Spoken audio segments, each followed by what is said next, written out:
قيل للذين اتقوا ماذا أنزل ربكم قالوا خيرا للذين أحسنوا في هذه الدنيا حسنة. Assalamualaikum warahmatullahi wabarakatuh.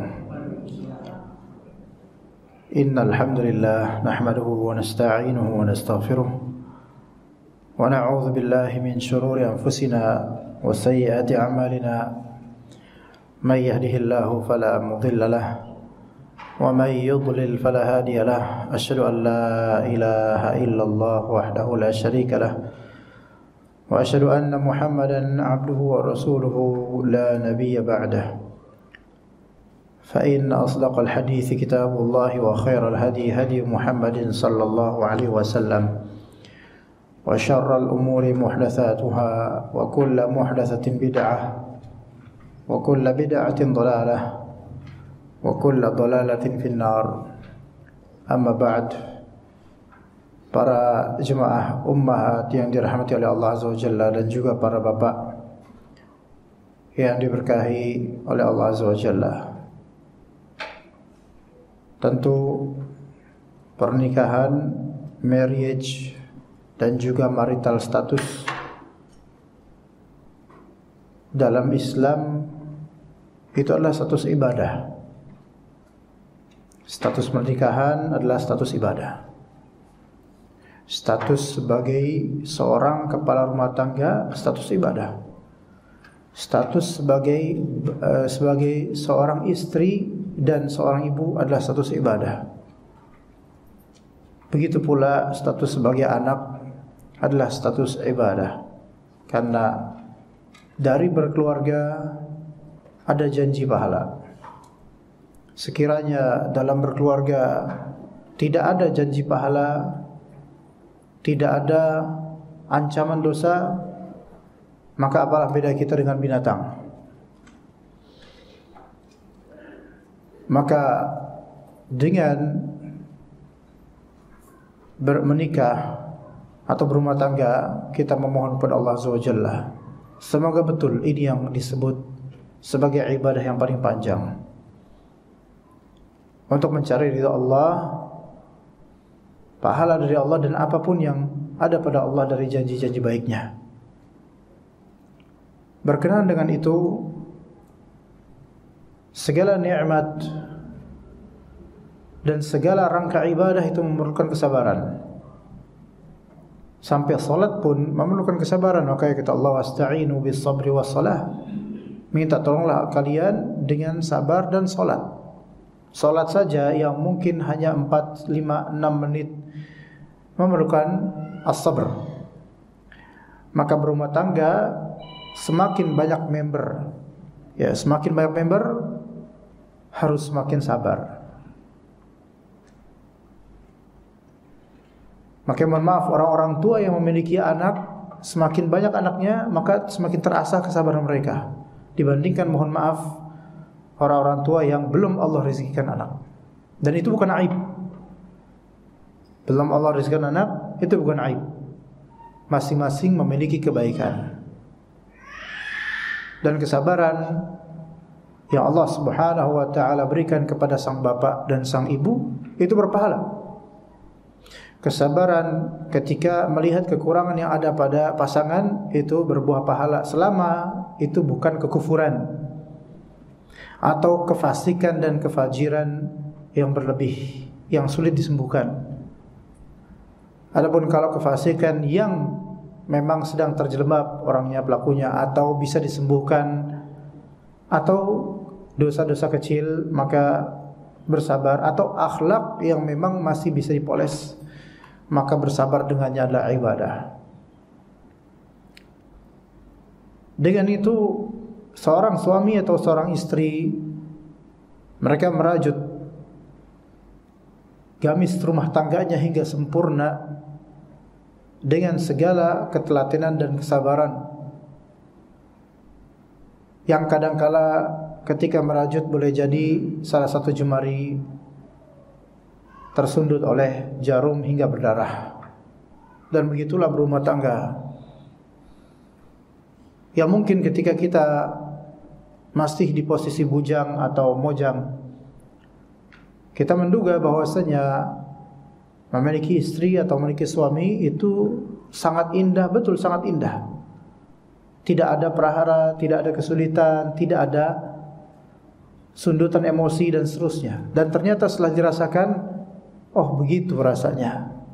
Namun ketika itu semua dihiasi dengan niatan untuk beramal soleh dan ibadah, maka segala prahara itu adalah nikmat, adalah karunia untuk mengangkat derajat, mendulang pahala, dan semoga menggugurkan dosa. Para ummahat sekalian terutama, dan memang kajian ini pada asalnya lebih dominan untuk ummahat, kita akan membahas sebenarnya tadinya tentang dengan judul fiqih gugat cerai.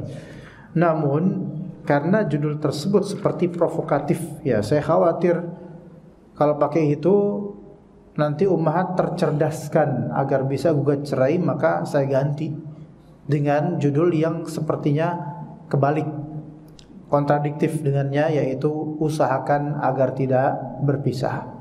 Coba lebih enak mana Pak? Pertama, Masya Allah. Lebih enak fikih gugat cerai biar kita tahu. Enggak, sebentar. Anda perempuan tahu, alhamdulillah, cuma kita khawatir. Kadang-kadang seorang perempuan mengetahui suatu ilmu, tapi qadarullah tidak berpikir tentang konsekuensinya. Betul, ilmu itu penting, betul. Tetapi kadang-kadang diamalkan tanpa memperhatikan konsekuensi atau madarat yang lebih besar. Nanti insyaallah tetap akan saya jelaskan kok fikih gugat cerai bagaimana dan seperti apa. Tetapi tentu sebagai orang yang berusaha walaupun baru minimal mendakwahkan ke jalan Allah, kita tuh ingin keluarga-keluarga muslim dan muslimah pada langgeng. Kita ingin seperti itu.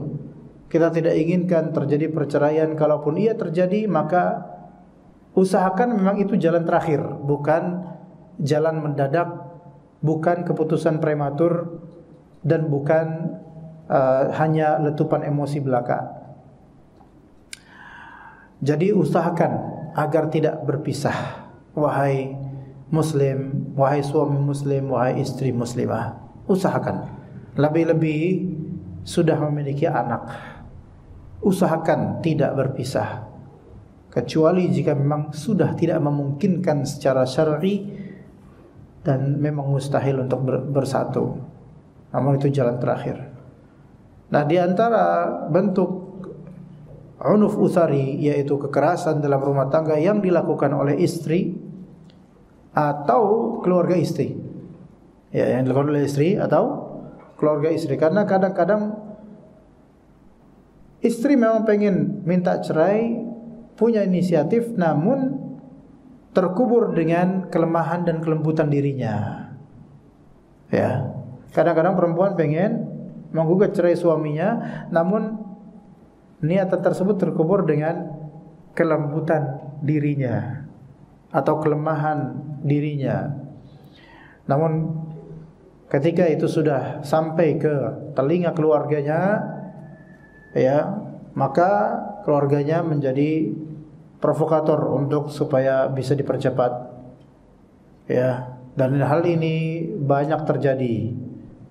Waspada atau tidak waspada seorang suami kalau sudah terjadi hal ini, ya inilah yang namanya ujian dalam berumah tangga. Ya. Menuntut cerai tanpa alasan yang dibenarkan dalam Islam atau syariat, ini merupakan kesalahan baik oleh istri maupun keluarga istri. Ya, baik oleh istri maupun keluarga istri. Dikatakan di sini termasuk kekerasan dalam rumah tangga yang dilakukan seorang istri kepada suami adalah bersikeras menuntut cerai, bersikeras gugat cerai tanpa alasan yang mengharuskan ia untuk menggugat cerai. Jika di antara keduanya, suami istri, ya, terjadi silang sengketa dan pertengkaran, istri langsung meminta cerai. mendesaknya dengan kuat dan bersikeras menuntutnya. Meminta cerai di sini ada banyak model, lafalnya banyak, tapi baru sebatas lafal. Yaitu ya udah kalau enggak mau, ya udah kalau emang menurutmu aku enggak baik, udah ceraikan aja aku, misalnya gitu. Udah aku enggak tahan mas sama kamu, misalnya gitu. Atau uslub atau dan kalimat lain yang semisal meminta cerai. Ya, kalimat udah pulangin aja aku ke rumah ibuku, misalnya kalimat itu. Ya. Dan hal-hal lain dan kalimat lain. Bahkan ada kalanya hingga membangkitkan kemarahan dan menyulut sifat kelaki-lakian suaminya serta mengobarkan temperamen suaminya. Ketika terjadi pertengkaran, jangankan suami istri, bahkan siapapun dari muslim bertengkar, maka syaitan itu mendekat dan mengompori tiap dari kalbu masing-masing. Terutama sekali yang mudah terpancing emosinya dan tersulut amarahnya, yaitu kaum Hawa. Karena kaum Hawa ini soal perasaan sangat kuat, soal insting rumah tangga lebih kuat lagi. Dan ketika sudah kalap, maka segala amarah itu begitu pekat.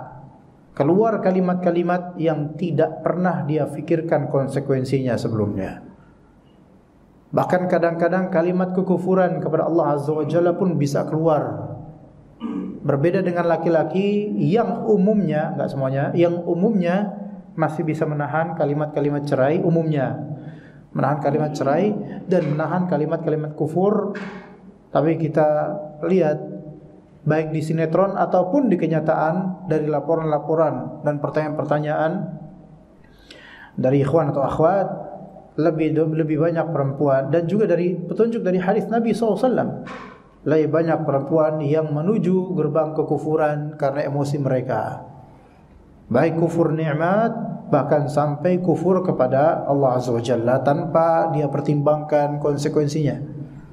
Kadang menggugat takdir dengan kalimat lisan yang kalau dia berfikir di keadaan normal, maka dia menyesali kalimat-kalimat tersebut. Ya, hati-hati untuk ummahat. Dan tentu ini nasihat untuk ummahat dari anak pribadi, siapapun itu yang mendengar ini, baik di majelis langsung atau secara streaming, maka kami nasihati agar betul-betul kalimat itu dijaga. Wallahi, diam lebih afdal. Istri atau perempuan yang berusaha diam dalam persengketaan dengan suaminya jauh-jauh lebih afdal, walaupun itu membuat suami murka dibandingkan istri yang menjawab, apalagi sampai mengeluarkan kalimat kufur nikmat. Lebih buruk lagi kalimat kufur akbar. Seperti apa sih kalimat kufur akbar? Ya, seperti apa sih kalimat kufur ketika misal terjadi cekcok dengan suami? Seperti apa kalimat yang bisa mengeluarkan dia dari Islam? Seperti apa? Seperti kalimat suudzon pada Allah yang misal mengatakan, emang ya kamu mentang-mentang hamba Allah, kalau aku sih memang enggak ada Allah sayang sama aku, misalnya. Ini kalimat yang buruk sekali, bisa menuju kekufuran. Atau misalnya suami mengatakan, sayang ini kan enggak apa-apa dalam Islam. Enggak, itu Islam. Emang kita ngikutin Islam? Itu kalimat seperti ini berbahaya. Itu kan syariat, itu syariat, itu syariat. Kita enggak usah pakailah, enggak usah ngomong syariat dah, enggak usah munafik dah, dan kayak itu. Hal-hal seperti ini berbahaya. Karena apa? Merendahkan syariat Allah Azza wa Jalla ketika memang betul itu syariat, misalnya. Maka hati-hati dengan hal-hal seperti ini. Ya memang emosi betul, tetapi tak akan tetap tercatat sebagai kalimat yang keluar dari lisan. Ya. Kata Allah Azza wa Jalla, "Ma yalfidhu min qawlin illa ladaihi raqibun 'atid." Tidaklah terlafalkan suatu perkataan melainkan ada raqib 'atid yang mencatat kalimatnya. Ya, kemudian di hari akhir nanti akan dihamparkan. Maka banyak-banyak bertaubat dengan karena lisan ketika amarah. Ya bukan berarti laki-laki enggak ada yang seperti itu. Laki-laki juga ada yang sampai kufur karena amarahnya. Hanya saja perempuan ini lebih doyan syaitan untuk menggoda mereka supaya terhasut. Ya, dengan kesombongan seorang istri, ia menantang sang suami, kalau kamu memang benar-benar laki-laki sejati, ceraikan aku. Ini adalah kibr. Ya, dan ini nusyuz. Kibar dan nusyuz. Kibar itu merasa besar, nusyuz merasa lebih tinggi dari suami. Ketika seorang istri merasa lebih besar dari suami dan merasa lebih tinggi dari suami, maka istighfar. Apapun itu, merasa di atas suami, maka istighfar. Karena itu bibit-bibit menuju ending perceraian suatu saat. Hati-hati. Sampai sekarang harus seorang istri muslimah yang mencari ridha Allah Azza wa Jalla, dia harus merasakan bahwasanya dirinya di bawah bimbingan suami, bukan di atas suami, bukan meninggi di atas suami, bukan mengancam suami untuk begini begitu, bukan, jangan. Apalagi suaminya memiliki watak yang keras, maka akan semakin sulit keadaan. Ya, jadi nusyuz itu meninggi di atas suami, merasa tinggi. Ya, kibar merasa besar. Ya. Dan mengancam-ancam suami begini begitu. Ya, bukan berarti suami boleh mengancam-ancam istri, enggak boleh. Siapapun enggak boleh mengancam buruk. Tapi menasihati itu yang tepat.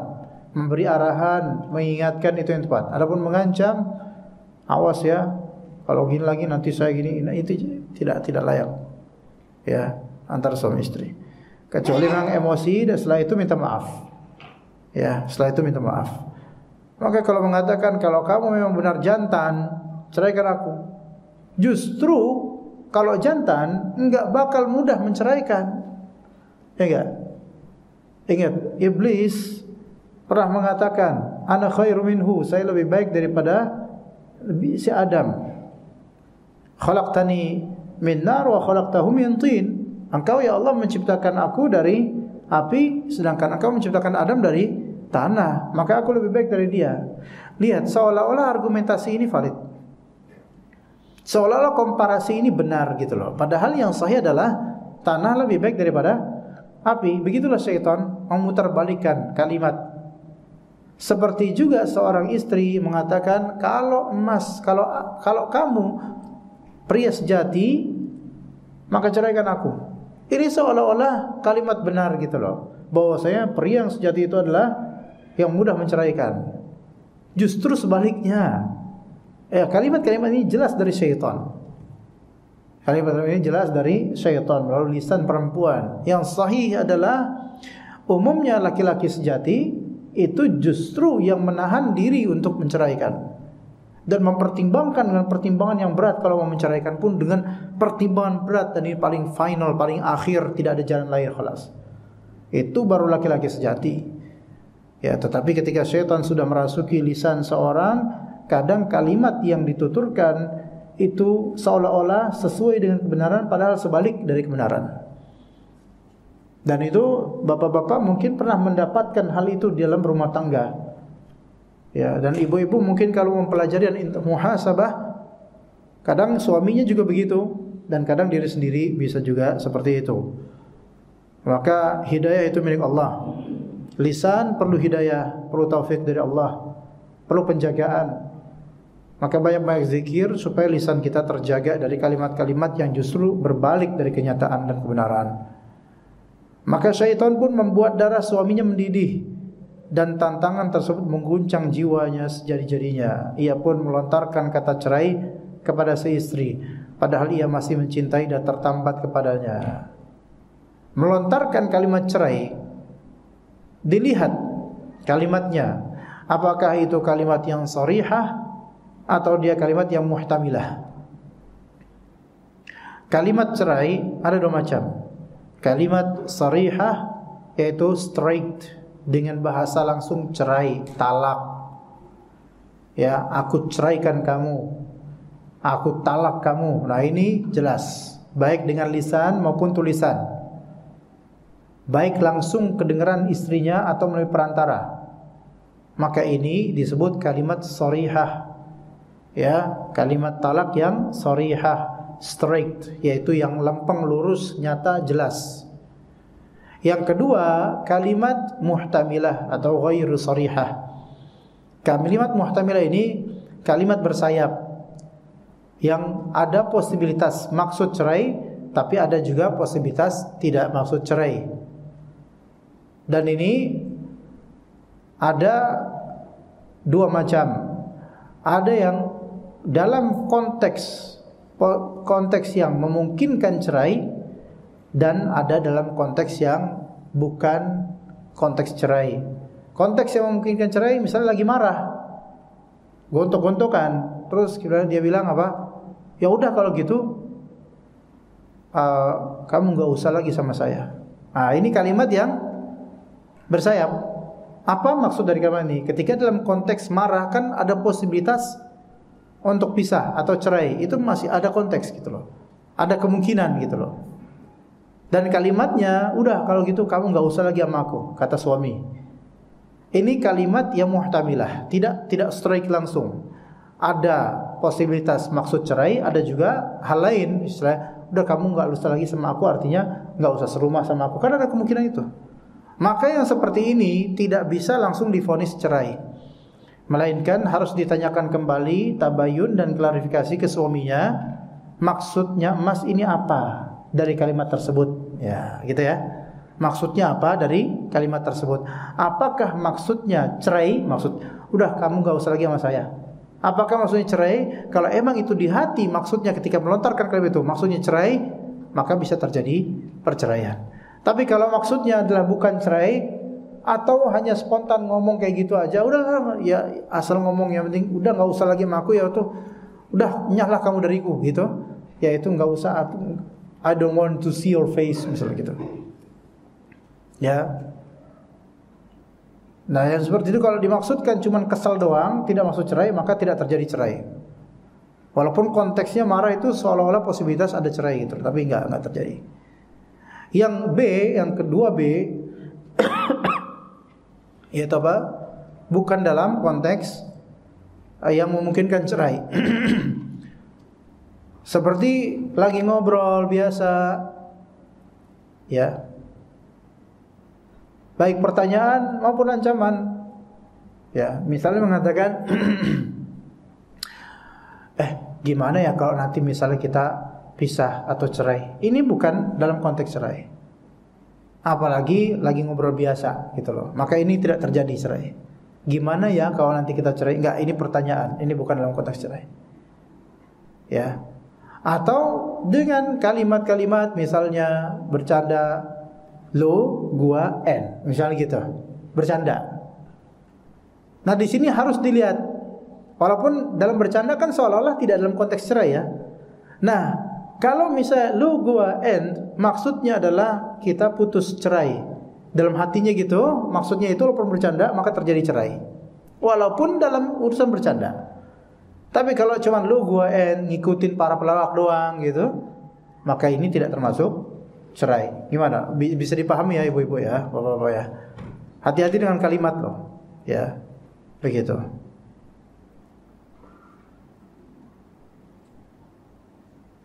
Begitu juga dengan kalimat yang sebenarnya seolah-olah bukan kalimat cerai memang. Sebenarnya, udah kamu pulang aja sana ke rumah ibu kamu. Ini belum langsung divonis cerai, tapi lihat niatan Anda apa ngomong kayak gitu. Ketika ngomong niatan Anda apa? Kalau ketika ngomong itu niatan Anda adalah menceraikan istri, maka terjadi cerai.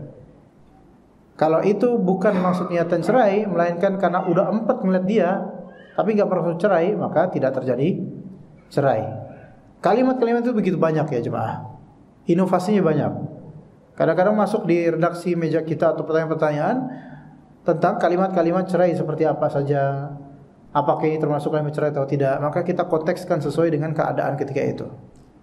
Nah kemudian ketika seseorang marah, seorang suami marah, keluar kalimat cerai, baik spontan atau pelan-pelan, pokoknya lagi kondisi marah, dan kalimat cerai tersebut straight, baik straight, langsung aku ceraikan kamu misalnya, atau bersayap. Maka dilihat di sini marah itu, marah ada tingkatannya, kata Ibnu Qayyim al-Jauziyah rahimahullah. Marah ada tingkatannya, ya. Tingkatan paling dasar yaitu marah yang biasa, marah kecil, emosi kecil, letupan kecil dari emosi, ya, yang enggak seberapa. Yang seseorang tentu bisa mengendalikan lisan, tangan, dan tubuhnya seluruhnya. Maka ketika mengucapkan kalimat cerai, terjadi cerai. Oke, itu marah yang paling dasar. Marah yang menengah yang mungkin sampai bergejolak, dan dia masih menyadari bisa mengerem, tetapi ini marah besar, maka yang sahih ini tetap kalau dia melontarkan kalimat cerai, terjadi cerainya. Itu yang kedua. Dan tahapannya dan level marah yang level 3 ini level yang sudah tidak mampu menguasai lisan, seperti orang kesurupan. Ya, udah kalap seperti orang kesurupan, maka yang seperti diberi uzur seperti uzurnya orang yang kesurupan. Ya, mungkin dia memiliki penyakit yang membuat kalau dia marah itu enggak sadarkan diri, keluar kalimat-kalimat. Ya, dia tahu dia ngomong apa, tetapi keluar aja begitu. Maka yang seperti ini enggak 100% sadar. Dimaafkan dan kalimat cerainya tidak dianggap mulghat. Ya, kalimat tolaknya mulghat namanya, yaitu dianggap tidak ada. Ya begitu. Dan Allah Ta'ala lebih tahu. Juga pelaku lebih bisa mengukur dia itu sebenarnya masuk level mana ketika marah. Adapun kalau perempuan gugat cerai, mau semarah apapun, setenang apapun, tidak terjadi. Gugat cerai tidak terjadi. Lalu bagaimana nanti terjadi kapan? Nanti insya Allah kita sebutkan.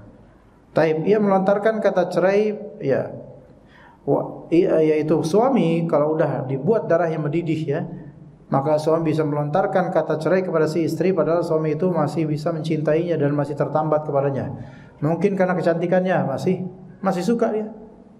Tapi ini istri bikin sebel, akhirnya keluar kalimat cerai.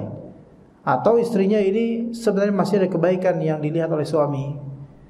Atau suami ini sudah terlanjur banyak kenangan bersama istri ini misalnya.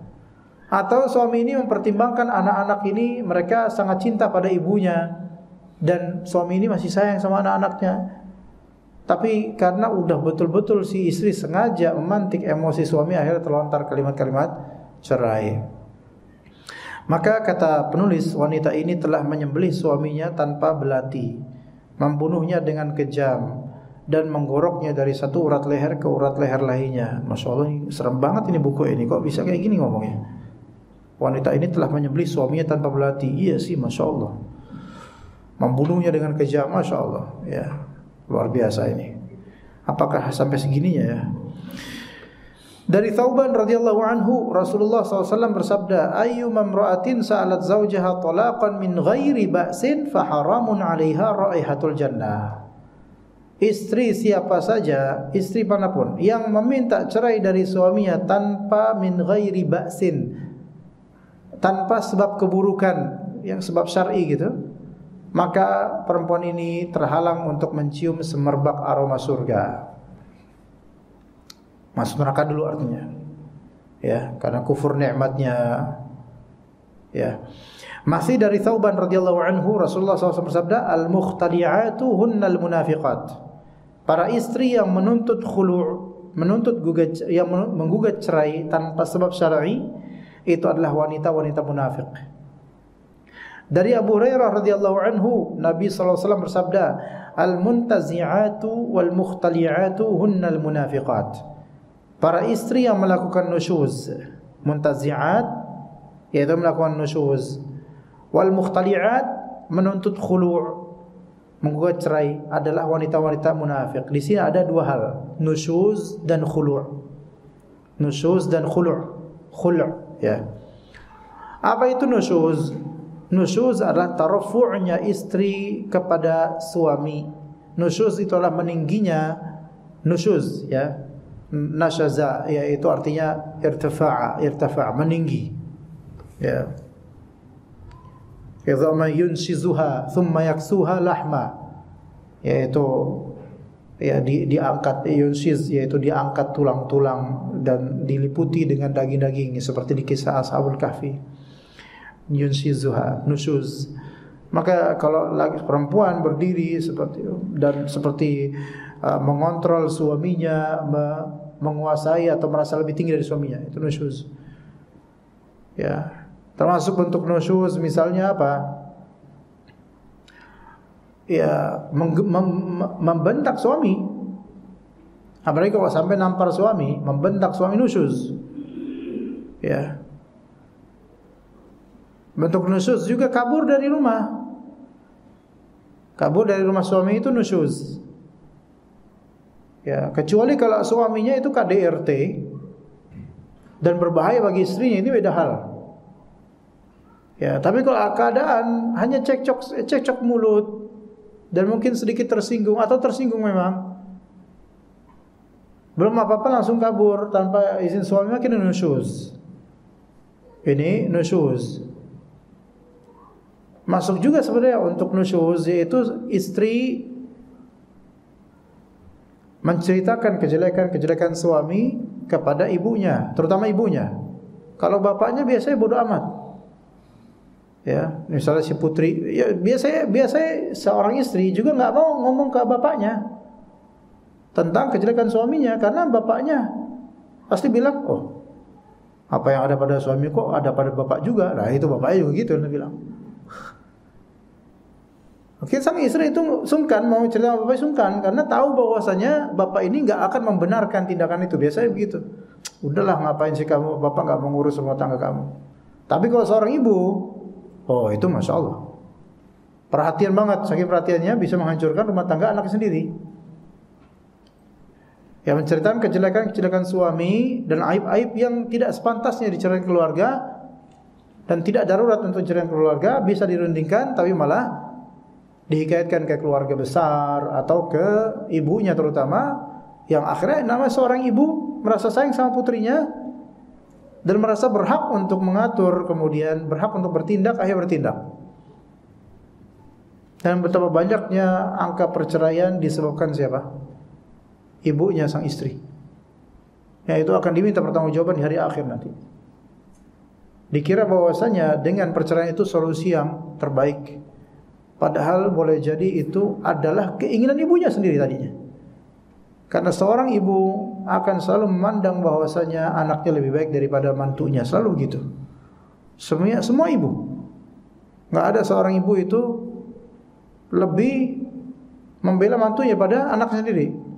Emang anak saya itu begajulan, kamu emang mantu yang masya Allah. Itu jarang, itu langka sekali, kecuali kasus-kasus yang memang keterlaluan untuk anak. Tapi umumnya seorang ibu akan selalu membela anaknya, meskipun ibu itu tahu bahwasanya anaknya pun berkontribusi dalam kesalahan-kesalahan ini.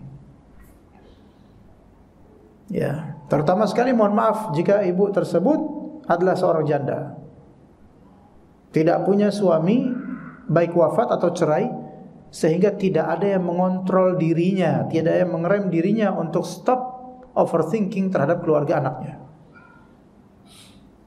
Nggak ada yang mencegah ini stop.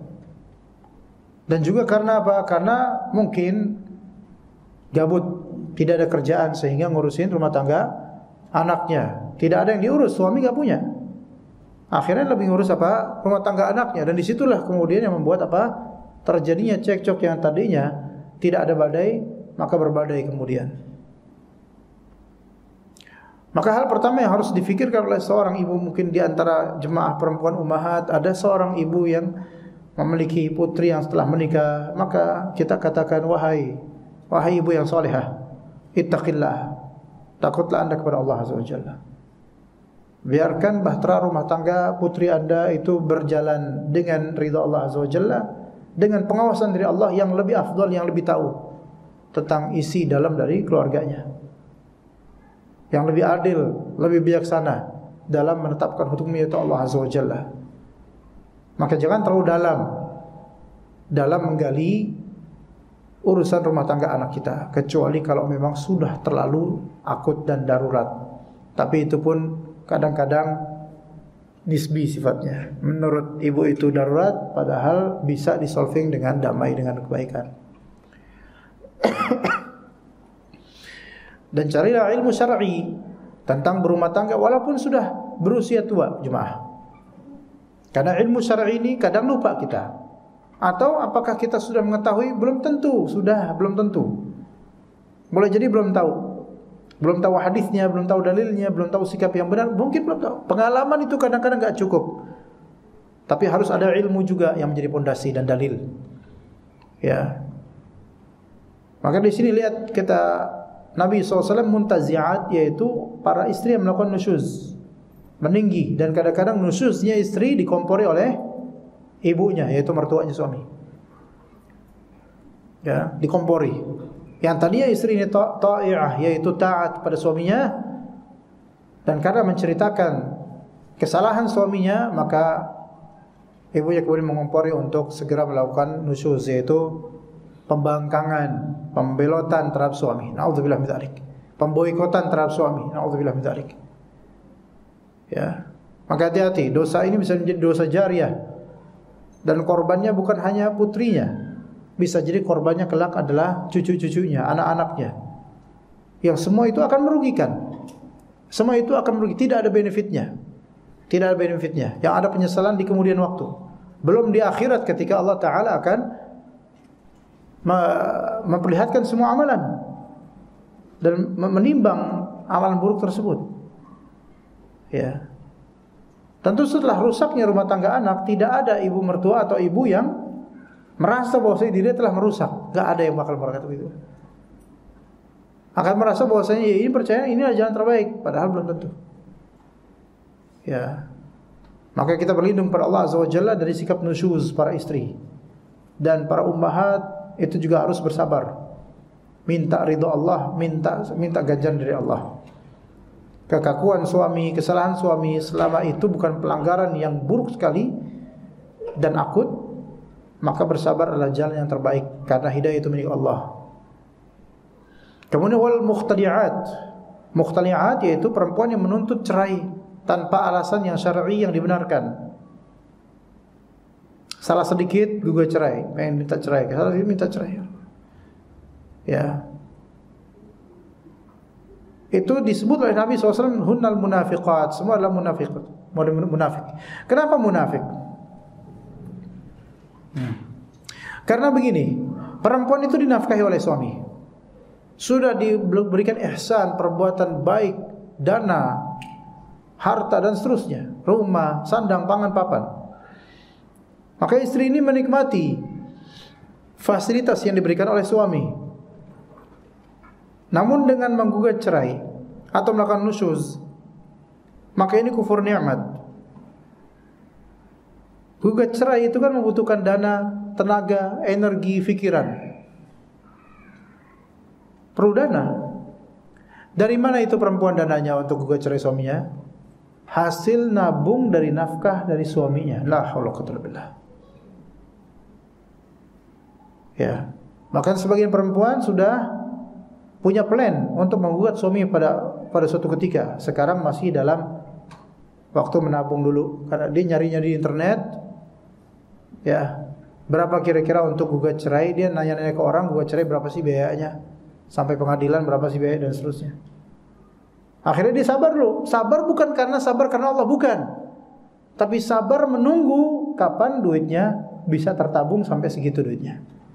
Misal gua cerai berapa nanti, oh kira-kira segini, tahapnya begini-begini, mungkin habis misalnya 10 juta, misal saja. Nanti 10 juta clear semua insyaallah, gitu misalnya. Misal ya. Maka tiap bulan dia menyisihkan dari suaminya 500 ribu sampai akhirnya 20 bulan kemudian dia sudah ready dengan uangnya, dia gugat cerai. Wallahi ana berdoa sampai sekarang, siapapun itu, perempuan itu, dimanapun itu, yang melakukan hal tersebut, semoga Allah persulit urusannya.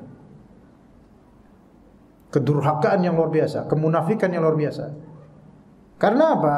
Di antara tanda munafik, wa idza khasama fajara. Ketika seorang, di antara tanda kemunafikan adalah ketika mukhasamah itu berselisih, bertengkar, ya, itu melakukan kefajiran, kelicikan, dan ini termasuk bagian dari kelicikan. Maka wahai ummahat, dan ini nasihat, kembali nasihat, selalu nasihat buat anti. Dan ini karena kita ingin menasihati kaum muslimin, dan juga para bapak, berikan nasihat ini kepada mukminat, dari para istri, para adik-adik anda, anak-anak anda kelak ketika menikah. Jangan memakan harta nafkah dari suami dengan niatan untuk di-save buat gugat cerai. Itu munafik. Itu merupakan sikap licik, kefajiran. Dan di antara tanda munafik tadi apa? Wa idza khasama fajara. ketika sedang bertengkar, berselisih, dia melakukan kelicikan, dan di antara licik bentuknya kayak gini. Ya. Dan kadang-kadang meminta bonus, memelas bonus kepada suaminya untuk dapat sekian juta, sekian duit gitu. Dan ternyata dia bohong, bukan buat beli perhiasan, bukan buat kesenangan, bukan. Untuk ditabung supaya nanti pada waktunya dia lebih cepat untuk gugat cerai. La haula wala quwwata billah. Allahul musta'an. Maka hati-hati, perempuan seperti ini ada. Menguras suaminya untuk kemudian menendang suaminya. Na'udzubillah min dzalik. Dan ini ada. Dan berpura-pura untuk taat pada suaminya. Mungkin benar karena kecewa sama suaminya. Ada sesuatu yang dikecewa dan seterusnya. Mungkin. Tapi tidak dengan cara ini. Tidak dengan cara seperti ini, ya. Apapun kekecewaan Anda kepada suami, selama bisa menasihatinya, nasihatilah. Bukan dengan cara seperti ini. Ini bukan nasihat yang baik. Ini kedurhakaan dan ini kemunafikan. Maka kata Nabi SAW, al-muqtadi'at hunnal munafiqat. Para istri yang menuntut khulu' tanpa sebab syar'i adalah wanita-wanita munafik. Ini kan berarti suami sudah menafkahi dengan baik, ya. Lalu di-save uangnya sebagian untuk gugat cerai kelak. Na'udzubillah min dzalik. Maka suami ini udah berbakti sebenarnya dia. Ada kekurangan, memang suami ini ada kekurangan beberapa hal. Tapi dari sisi lain suami ini lebih banyak kebaikannya. Maka hendaklah mempertimbangkan untuk tidak menggugat cerai. Ya. Haram hukumnya seorang istri menuntut talak atau khulu' atau fasakh kecuali saat terpenuhnya sebab yang membolehkan hal itu.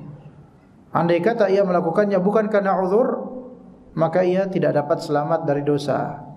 Gitu. Andai kata ia melakukannya bukan karena uzur, ya, maka ia tidak dapat selamat dari dosa. Artinya kalau misal dia melakukan itu, menggugat cerai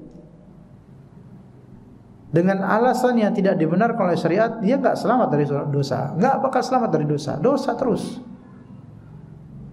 Dan kadang track cara gugat cerainya juga tidak benar, gitu loh. Tidak benar. Ya, seperti apa cara? Ya, seperti tadi, menabung dari uang suami. Atau bahkan ada yang nyolong uang suami. Atau bahkan ada yang pakai uang suami, yang mana suami sepakat ini buat bayar cicilan ini, kata suami, tapi dipakai buat ke pengadilan gugat cerai. Ini kan pengkhianatan.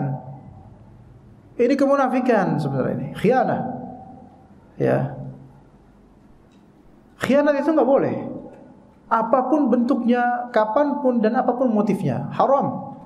Kata Nabi SAW, Adil amanata ila man i'tamanaka wa la takhun man khanaka. Tunaikanlah amanat kepada pemberimu amanah. Kepada yang memberikanmu amanah, tunaikan amanat dia. Kalau misalnya uang ini untuk kontrakan, uang ini untuk cicilan, uang ini untuk bayar rumah sakit, maka tunaikan itu amanah. Wala takhun man khanaka, jangan engkau mengkhianati orang yang mengkhianatimu. Misalnya suaminya berkhianat, mungkin selingkuh. Suami berkhianat, mungkin juga pernah ngambil uangnya suami istri, maka la takhun man khanaka, jangan balas dengan khianat juga, jangan. Karena khianat itu sampai kapanpun hukumnya haram. Khianat itu sampai kapanpun hukumnya haram. Ya. Maka menilep atau mengalihfungsikan tanpa izin suami uang tersebut, bahkan malah dijadikan sebagai modal untuk melapor pengaduan gugat cerai, maka ini justru pengkhianatan. Dan itu tidak ada yang benar. Cara seperti itu tidak yang benar. Maka kalaupun gugat cerai, ada cara yang lebih elegan dengan sebab yang syar'i, bukan dengan sebab yang tidak syar'i atau yang bisa disabarkan. Ya, begitu jemaah sekalian. Ya, begitu Pak ya. Kayaknya tegang ini Pak. Ibu-ibu pada tegang nggak Bu? Bu gimana Bu? Materi ini kira-kira bagus nggak Bu? Bagus, alhamdulillah. Masih pengen nomor 1 atau nomor yang 2 Bu tadi Bu? Fikih gugat cerai atau usahakan agar tidak berpisah? Tentu usahakan agar tidak berpisah. Ya, tapi di sini kita lihat di beberapa perkataan dari ahli ilmu tentang masalah gugat cerai. Ya.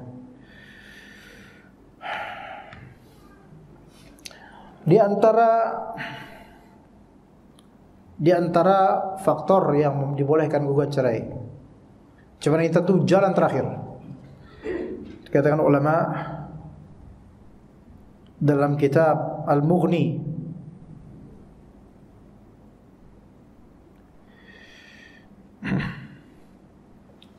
yaitu wal mar'atu idza kanat mubghidatan lirrajul wa takrahu an tamna'ahu ma takunu 'asiyatan biman'ihi fala ba'sa an taftadiya nafsaha minhu. Artinya, arti mudahnya, perempuan kalau sudah murka sama suami dan dia itu enggak bisa dicegah, kalau dicegah dia akan bermaksiat, dia akan membangkang pada suami, maka boleh dia untuk memfidyah dirinya untuk gugat cerai. Fidyah maksudnya khulu' itu kan ada reward, ada reward dan ada reward, yaitu ada kompensasi, ada pemberian dari istri kepada suami sebagai tanda gugat cerai. Sebidang tanah misalnya, ya, atau uang sekian juta misalnya, diberikan kepada suami, itu gugat cerai. Nah, perempuan boleh gugat cerai ketika memang dia sudah enggak bisa lagi cinta sama suaminya dikarenakan baik perkara fisik, akhlak atau keagamaan. Itu bisa. Fisik mungkin enggak? Mungkin. Fisik bisa jadi karena kekurangan fisik itu yang menghambat keberlangsungan pernikahan, bahtera pernikahan berikutnya. Seterusnya kayak ini nggak bisa berlangsung kayak gini terus, nggak bisa, saya nggak bisa tahan Pak, gitu misalnya kata istri. Apa contohnya? Suaminya impoten, karena di situ ada penutupan tujuan pernikahan. Tujuan nikah apa? Ya untuk melakukan hubungan. Namun kalau impoten apa yang didapat perempuan ini gitu loh. Ketika perempuan ini sudah tidak bisa sabar lagi dan khawatir kalau diteruskan dia tidak akan mampu untuk menjalani kewajiban sebagai istri, maka dia boleh menggugat cerai. Tapi sebelumnya rundingan dengan keluarga terlebih dahulu. Itu lebih afdal daripada dia bertindak sendiri. Ya. Kemudian selain impoten misalnya, dia memiliki penyakit yang menular gitu misalnya, yang membuat istrinya bakal kena dan berbahaya, dan itu alamat penyakitnya, maka ini mungkin bisa. Juga masih fisik, yaitu misal suami ini kecelakaan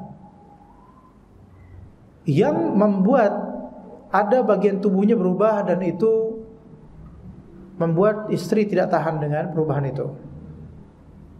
Ya, misal kecelakaan membuat wajahnya berubah, matanya pindah misalnya, atau hidungnya ke selatan atau gimana. Nah, ini nggak bisa nih, istri nggak bisa. Beb, masya Allah, kata istrinya, sayang, dulu aku menerimamu di awal pernikahan kita, itu sudah sabar menerima wajahmu. Sekarang dengan gini makin nggak bisa terima sayang. Ya, misalnya udah nggak bisa sayang, itu nggak apa-apa. Iya. Mungkin kecelakaan kemudian qadarullah, ya bibirnya hilang, ya misalnya, atau matanya hilang atau bagaimana dan seterusnya, atau picek terus abis itu pakai hitam kayak gini jadi bajak laut. Istri saya bilang, sayang, kok saya jadi menikah dengan Pirates of Caribbean jadinya. Nah, gak bisa gitu. Maksudnya kecacatan atau kekurangan yang tidak bisa dilanjutkan berlangsungnya rumah tangga ini, karena kecacatan ini membuat hati itu nggak suka gitu loh. Beda kalau misalnya, misal cacatnya adalah kakinya pincang, jalannya ancul-anculan misalnya, mungkin ini masih ada sukanya lah istri ini karena masih ganteng kok mas, walaupun kayak gitu jalannya misalnya. Tapi kadang wajah itu penting gitu loh. Ya, maka ini boleh. Atau juga misal yang masih fisik, suami ini masuk rumah sakit dan dia kemudian tidak memungkinkan untuk menafkahi karena sakit. Ya, baik di rumah sakit atau dirawat di rumah, nggak bisa menafkahi, rebahan terus bisanya, nggak punya skill yang lain, maka ketika ini sudah tidak memungkinkan maka khalas. Ya, istri ini nggak bisa mendapatkan apa-apa dan dia tidak bisa sabar, maka khalas, dia boleh untuk gugat cerai. Ya, tentu sebelumnya minta nasihat dari keluarga dan orang-orang yang mencintainya, apa yang terbaik, juga istikharah terlebih dahulu dan istisyarah kepada orang-orang yang memang mencintainya. Adapun dari segi akhlak, maka boleh gugat cerai untuk kekufuran. Ya, untuk kekufuran. Baik kekufuran itu pindah agama. Kalau pindah agama bukan gugat cerai lagi, jangan. Pindah agama ini masuknya fasakh. Langsung dihancurkan, dihanguskan pernikahannya. Maka enggak perlu gugat cerai. Ya, dan tapi memang udah ada undang-undangnya untuk murtad, itu ada undang-undangnya, pindah agama. Atau kekufuran yang memang secara undang-undang tidak dianggap kekufuran, namun secara syariat itu kekufuran. Seperti apa? Seperti si istri melihat suaminya itu menyembah kubur, atau suami itu bertawasul dengan tawasul syirik besar, dan suaminya itu tahu bahwasanya itu syirik besar. Itu tidak ada di undang-undang. Tapi dalam syariat Islam itu keluar dari Islam. Dan istri sudah memberitahu, mengingatkan bahwasanya itu syirik besar, dan suami tahu tapi tetap dilakukan, maka boleh gugat cerai secara undang-undang hukum. Walaupun tidak di undang-undang, tapi boleh gugat cerai. Karena gugat cerai ini harus dari pengadilan, nggak bisa sepihak. Taib. Atau juga dengan kekufuran yang tidak ada dalam undang-undang negara, tapi itu kekufuran dalam Islam. Seperti suami ini tidak pernah sholat sama sekali. Maka ini sebenarnya secara syar'i bukan gugat cerai. Melainkan kalau suami tidak sholat secara syar'i, istri wajib memisahkan diri, kabur, kembali ke orang tuanya, karena dia bersuamikan seorang yang kafir, tidak pernah sholat sama sekali. Maka itu hukumnya fasakhu aqdin nikah, yaitu fasakh, dibatalkannya akad nikah. Iya. Namun karena kita hidup di negara undang-undang, maka boleh untuk mengajukan gugat cerai secara resmi, supaya kepengurusannya itu ada gitu loh, supaya enggak gantung. Ya, begitu. Punya suami yang tidak pernah sholat sama sekali, ini suatu problem yang besar, karena setiap hari kalau dia melakukan jima, maka setiap hari dia berzina sebenarnya. Karena kufurnya suami ini tidak pernah sholat, ya, ingat, tidak pernah sholat sama sekali. Ya. Adapun kalau bolong-bolong, kadang sholat kadang enggak, atau jumatan doang, maka ini masih bisa diajak untuk dinasihati, ya. Begitu. Itu tentang akhlak atau tentang keagamaannya. Ya, maka boleh kemudian dia gugat cerai. Nah, gugat cerai ini tidak bisa sepihak. Artinya kata Allah Azza wa Jalla, fa in khiftum shiqaqa bainihima fab'athu hakaman min ahlihi wa hakaman min ahliha ay yurida islaha yuwaffiqillahu bainahuma. Surat An-Nisa, ayatnya ayat sekian. Coba biar mungkin di antara anti atau antum ada yang memang pengen tahu ayatnya, ayat 35. Ini kadang ayat-ayat seperti ini jemaah kita lewati gitu aja, walaupun kita tahu ini ayat penting. Kita lewati, tapi kita tidak sadari betapa pentingnya ia. Nanti ketika berkasus baru merasa penting ayat ini. Kata Allah, wa in khiftum shiqaqa bainihima. Kalau kalian para wali atau para keluarga atau mungkin suami istri khawatir terjadi shiqaq, perceraian antar keduanya, khawatir terjadinya itu, ya, ingat ini hukum Allah, maka apa yang harus dilakukan? Jangan langsung ngadu ke pengadilan, jangan, atau ke polisi, jangan. Itu duniawi. Tapi lakukanlah apa? Step ini dulu. Fab'athu hakaman min ahlihi wa hakaman min ahliha. Maka carilah oleh kalian, maka utuslah oleh kalian satu hakam. Hakam. Apa itu hakam? Juru damai. Hakam itu orang bijak. Orang bijak itu mengawali dengan damai, bukan orang bijak mulai udah cerai aja dah, malas saya. Enggak gitu. Hakam di sini kalau bahasa kita lah juru damai, muslih, orang yang berusaha untuk islah. Dan hakam ini diambil dari dua pihak keluarga, hakaman min ahlihi wa hakaman min ahliha.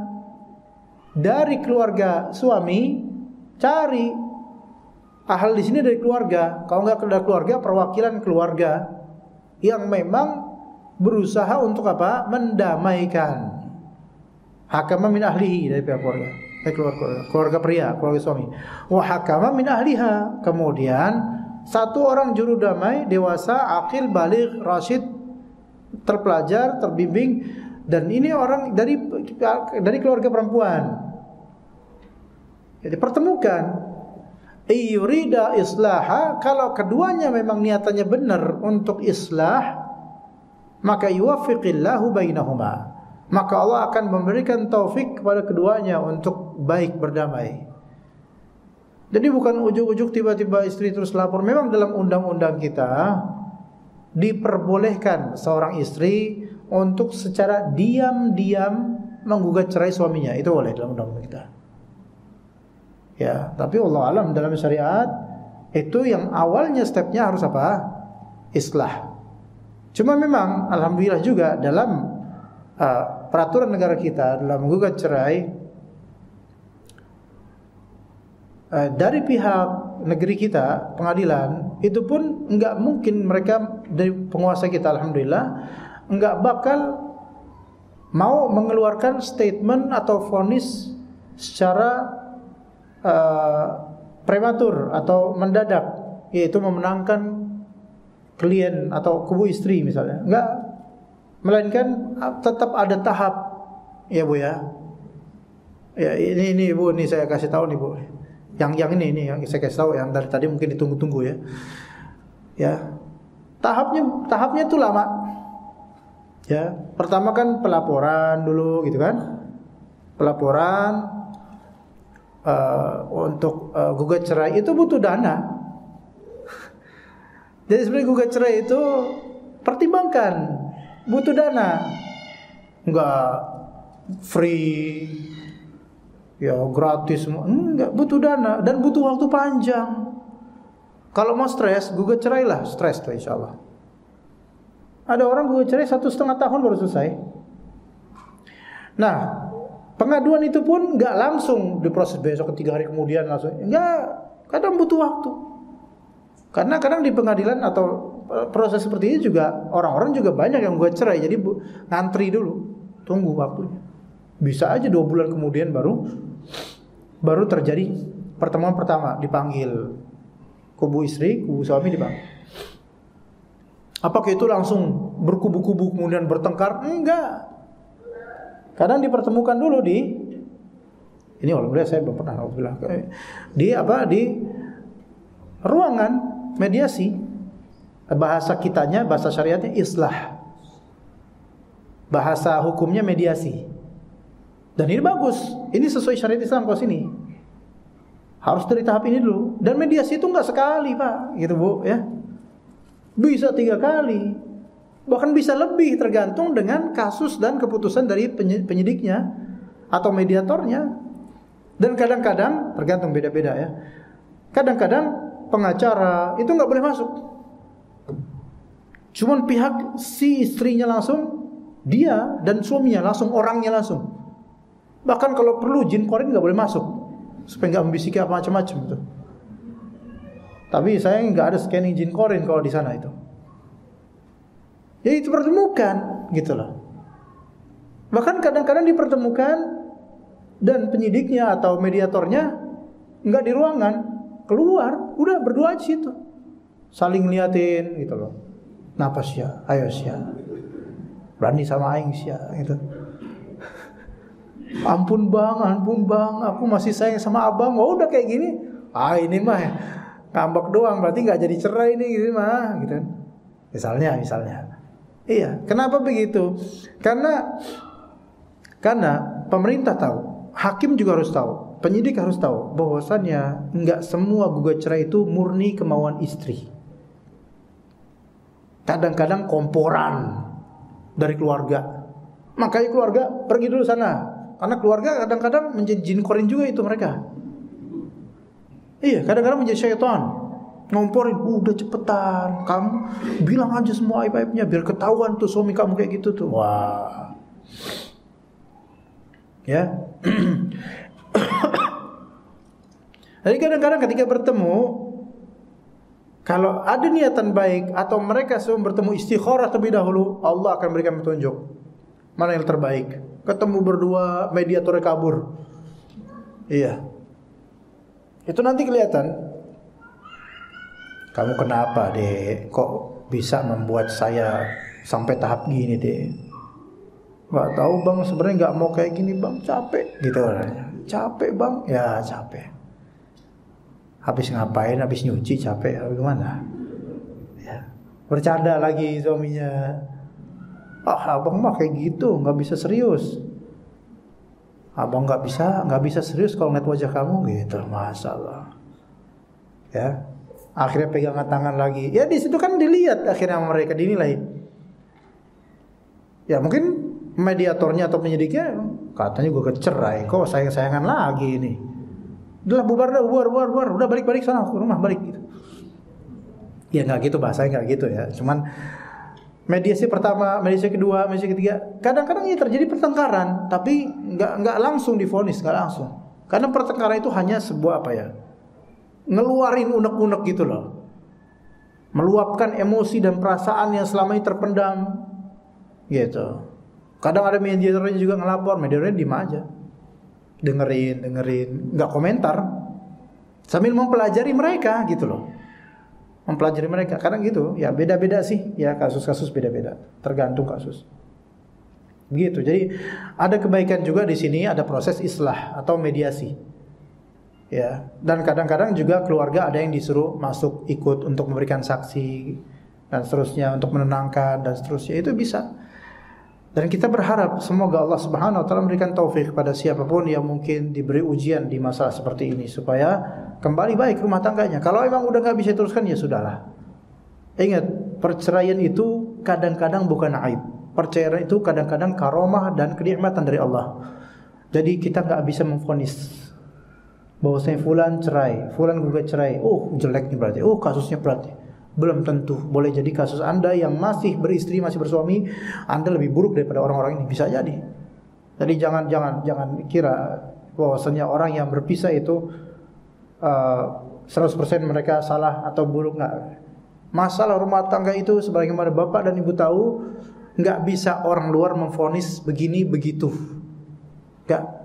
Karena apa? Yang lebih tahu deep inside itu mereka setelah Allah Azza wa Jalla. Yang bergaung di media sosial tentang Ustadz Fulan, sama Ukhti Fulan, ada nasihati wallah, itu syaitan itu di media sosial banyak banget. Sebagiannya syaitan itu berupa ummahat yang banyak ngomongin soal rumah tangga Ustadz Fulan. Dan sebagian ikhwan bahkan yang mungkin sedang mengeluarkan sisi feminimnya, pengen jadi akhwat juga untuk bicarain rumah tangga orang. Kemudian memvonis begini. Tahu apa mereka? Mereka mungkin tahu cuma di media sosial dan katanya. Yang lebih tahu tentang mereka Allah Azza wa Jalla. Dan kemudian diri mereka sendiri. Ya. Begitu. Maka stop ya. Stop, berhentilah membicarakan hal-hal seperti itu sebelum Allah Subhanahu wa taala yang akan menguji rumah tangga kita. Ya, hati-hati. Ya, begitu. Ya, stop membicarakan rumah tangga orang lain sebelum Allah Subhanahu wa taala yang kemudian akan bertindak menguji rumah tangga kita, dan ketika itu kita baru menyadar, bertahu betapa tidak enaknya menjadi bahan pembicaraan orang lain untuk rumah tangga kita, baik atau buruk. Ya. Yaitu diantara yang diperbolehkan. Nah, nanti ketika gua cerai, pengadilan dan seterusnya. Dan dalam Islam khulu' itu gugat cerai belum tervonis, belum resmi, kecuali dengan keresmian pemerintah, pengadilan dalam Islam, pengadilan Indonesia. Maka kalau gugat cerai sepihak hanya dengan kertas bermaterai saya gugat cerai yang mengetahui Ustadz Hasan misalnya, enggak, karena dia bukan hakim. Maka ketuk hakim yang sudah tidak bisa digugat, sudah tidak berubah lagi, itu baru sejak itu jadilah resmi khulu'. Beda dengan talak. Kalau khulu' kan dari pihak perempuan gugat cerai. Kalau talak itu kan dari pihak laki-laki mentalak, ya. Maka kalau talak itu dalam syariat Islam dimulai iddahnya apa? Sejak lafal talak, walaupun belum diurus di pengadilan. Misal suami mengatakan pada istrinya, suaminya si Paul namanya, dan istrinya si Paulah, ya. Maka si Paul bilang ke Paulah, saya ceraikan kamu hari ini. Mulai itu iddah, masa iddah. Dan masa iddah itu perempuan di rumah suaminya, enggak pulang ke rumah orang tua, enggak pulang kampung, di rumah suaminya sampai 3 kali masa haid. Ya, 3 kali masa haid. Nah, baru setelah 3 kali masa haid, ternyata suami ini ada pilihan kan, mau tetap diceraikan, berlanjut, atau tasrih, ihsan, atau apa, rujuk. Ya, mau rujuk apa mau lanjutin cerainya. Kalau misalnya suami di aja udah lewat 3 masa haid, maka ini sudah di luar masa iddah. Ini belum masalah ngurus di pengadilan untuk cerainya. Ya. Nah, bagaimana kalau misalnya ceraikan terus suami diam aja sampai 3 kali masa iddah, 3 kali masa iddah, 3 kali masa haid, suami itu enggak memberikan statement rujuk, berarti kan selesai itu. Nah, tapi sisi lain suami ini enggak mau ngurus perceraian, enggak mau ngurus akta perceraiannya, enggak mau. Gimana sikap istri sekarang? Gimana sikap istri? Dan istri udah usah, bang, tolong nih, karena kita udah cerai, tolong urus. Enggak mau, kamu aja yang urus, kata suami. Apa solusinya? Bunuh diri? Ya janganlah. Ngawur. Apa solusinya, Pak? Ayo Pak, ayo, sok silakan, ayo. Berikan inspirasi kepada ummahat. Bukan buat mengamalkan supaya tahu. Karena sebagian ummahat ada yang menjadi korban. Suaminya itu menggantungin dia, diceraikan tapi enggak diurus. Ayo gimana? Pak, ayo. Kantor KUA ngapain? Nyari jodoh di situ. Hah? Nyari pendapat, apa nyari arahan. Ya, bisa. Tapi arahannya gimana nanti Pak kira-kira? KUA itu kalau suami enggak mau, KUA mau ngapain juga enggak bakal ngapa-ngapain, Pak. Gimana Pak? KUA nggak bisa, keputusannya gimana? Nah, tapi bisa misalnya kalau pakai duit gitu, ya karena darurat, ya mungkin bisa. Tapi hal kayak ini darurat Pak. Perempuan ini ada duit akhirnya, ya udah urus sendiri, karena memang pakai duit. Ya pakai duit, emang kayak gini pakai duit. Ya, pakai duit dia, daripada nggak diurus, nanti dia nggak bisa nikah lagi sama yang lain, gitu kan? Bermadhar buat dia, apalagi dia punya anak yang harus nyari tanggungan nafkah dan suaminya ternyata nggak tanggung jawab misalnya. Maka dia bisa, di sini memang istilahnya ada dekat dengan penyogokan, tetapi kadang kita harus membedakan hukum disogok itu haram mutlak. Tapi hukum nyogok haram pada umumnya, dan pada kondisi darurat dan hajat itu kadang-kadang terpaksa untuk melakukannya. Begitu. Ya, kadang beberapa kesempatan. Seperti ini. Perempuan ini kalau nggak diurus surat cerainya, itu repot ke depannya. Maka mau nggak mau dia bayar jasa joki. Ya, bayar orang yang bisa ngurus ini. Itu bisa. Atau dengan cara lain. Dengan cara gugat cerai.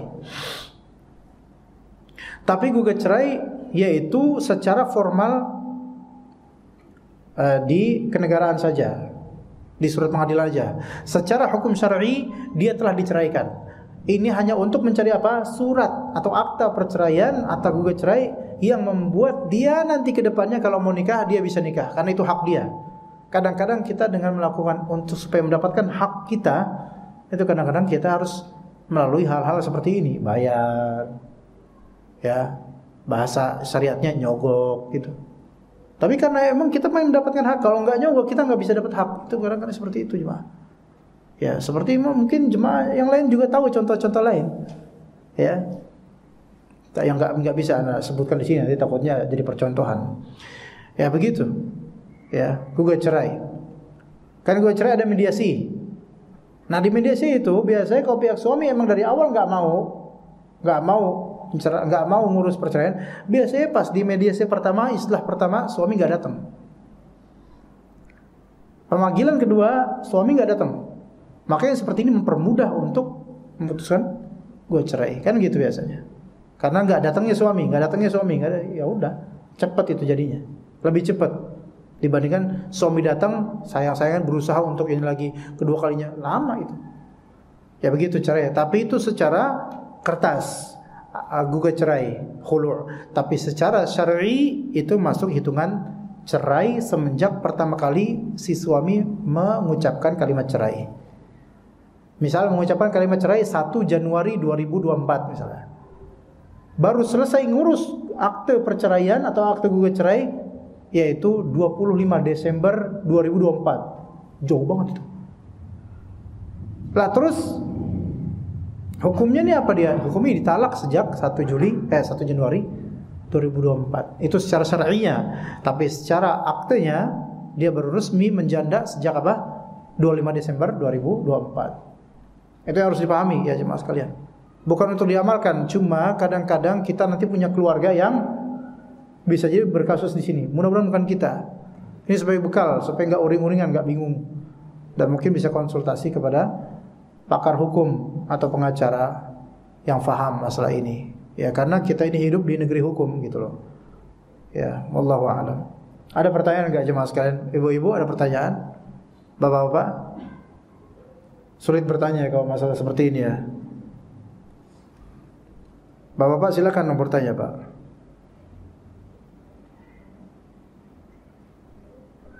Taib, untuk masalah gugat cerai, maka memerlukan apa? Istri memberikan apa? Memberikan iwad, pemberian kepada suami. Dalam hadis Thabit bin Qais, istrinya Thabit bin Qais datang kepada Rasulullah SAW dan berkata, berkata istrinya, ya Rasulullah, Thabit bin Qais ma u'tibu alaihi fi khuluqin wala din. Ya Rasulullah, Thabit bin Qais ini saya tidak mencela dia dalam urusan akhlak atau dalam urusan agama. Akhlaknya oke, agamanya bagus.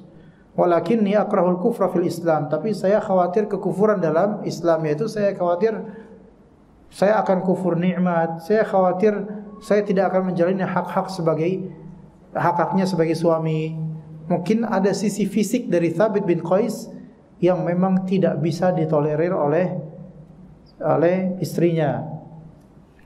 Maka Rasulullah SAW mengatakan, ataruddina alaihi hadiqatah. Apakah kamu wahai istrinya Thabit, apakah kamu pengen mengembalikan kebunnya dia? Kan dulu maharnya kebun.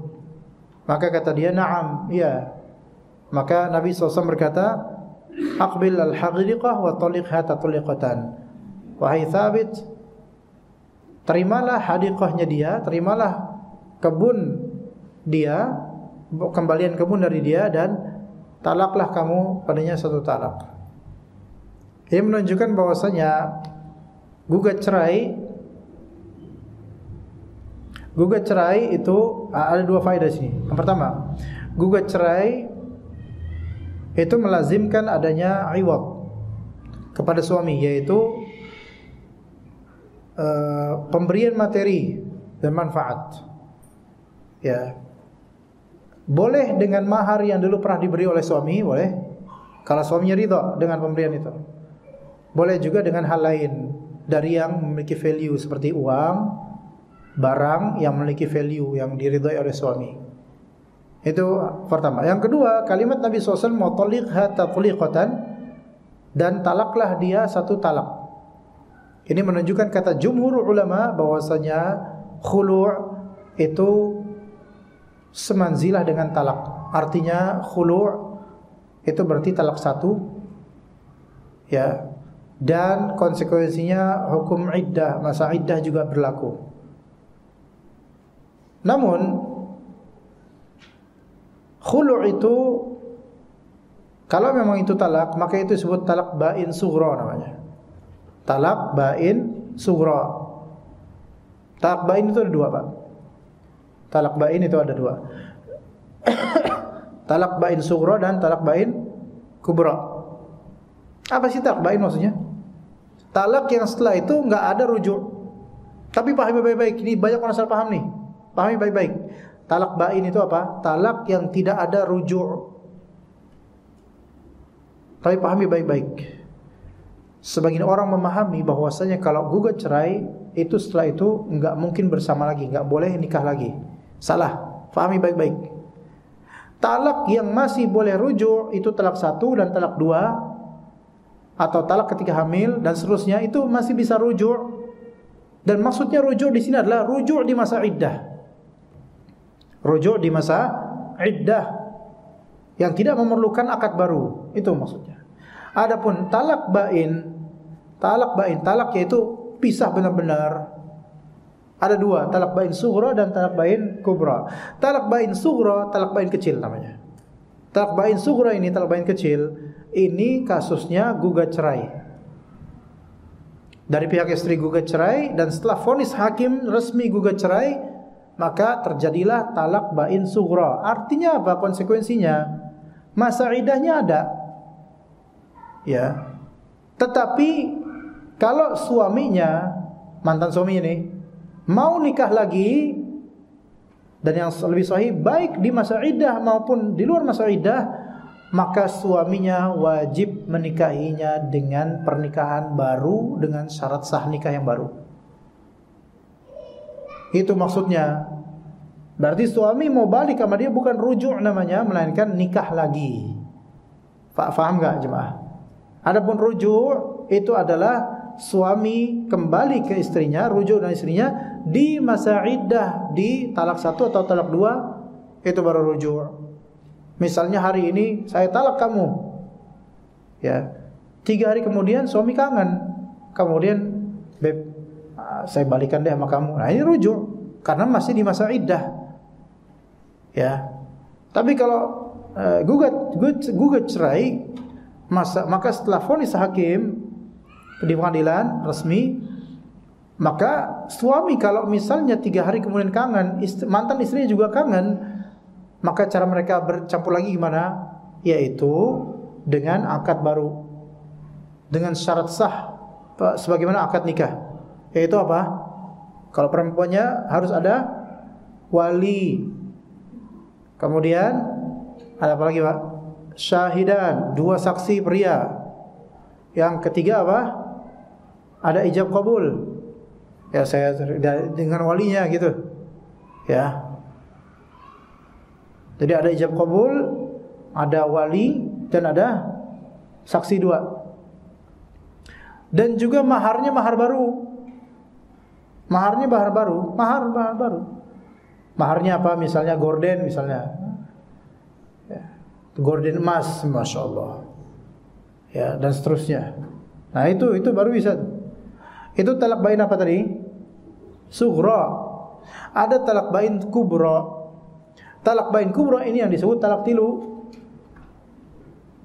talak yang ketiga kalinya. Ini talak bain kubra. Kenapa talak bain besar? Karena setelahnya memang nggak boleh lagi nikah, kecuali apa? Si perempuan nikah lagi sama pria lain tanpa ada konspirasi untuk menghalalkan si mantan suami nanti kelak. Namanya nikah tahlil. Nikah tahlil itu apa jemaah? Menikahi seorang perempuan yang telah ditalak 3 oleh mantan suaminya, menikahinya karena ada konspirasi sama mantan suaminya dia. Kamu nikah sama dia, nanti ceraiin. Habis ceraiin, saya kan bisa lagi tuh sama dia. Karena mungkin suaminya ini ngerasa saya nyesel udah 3 kali menceraikan dia, dan ini cakep banget soal ini perempuan gitu loh. Maka pengen ngedapetin lagi. Ternyata dia lihat gak ada perempuan secantik dia ternyata. Masya Allah, dia sudah mengarungi travel around the world gitu kan, dan tidak menemukan. There is no woman more beautiful than you, kata si suami ahli gombal wal jamaah ini ya. Maka kemudian dia bilang ke seorang pria, kamu lamar dia, bikin dia fall in love with you. Nanti kamu ceraikan pas sudah 2 hari lah. Kamu jangan apa-apain loh dia. Itu punya saya sebenarnya itu. Siap bos, berapa duit bos? 5 juta buatan. Ya Allah, 5 juta doang. Ini haram. Ini yang disebut nanti kalau nikah namanya nikah tahlil pakai hak. Bukan tahlilan kasidahan, bukan tahlilan itu. Tahlil. Nikah dengan maksud seolah-olah menghalalkan mantan suami ini supaya nanti bisa nikah lagi. Konspirasi ini kemudian nikah, nanti sengaja diceraikan supaya masa iddah, selesai masa iddah bisa balik lagi ke suami pertama yang dulu yang telah menceraikannya 3 kali. Dengan periode babak baru lagi itu. Enggak. Ya, enggak bisa seperti itu. Ini namanya talak. Kalau talak 3 apa? Talak bain kubra. Ya, talak bain kubra. Begitu jemaah sekalian. Ya. Ya, Pak. Siapa? Silakan, Pak.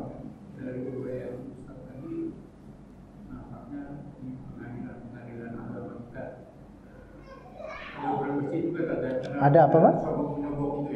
Betul. Satu dulu, Pak. Gimana tadi? Satu dulu gimana, Pak?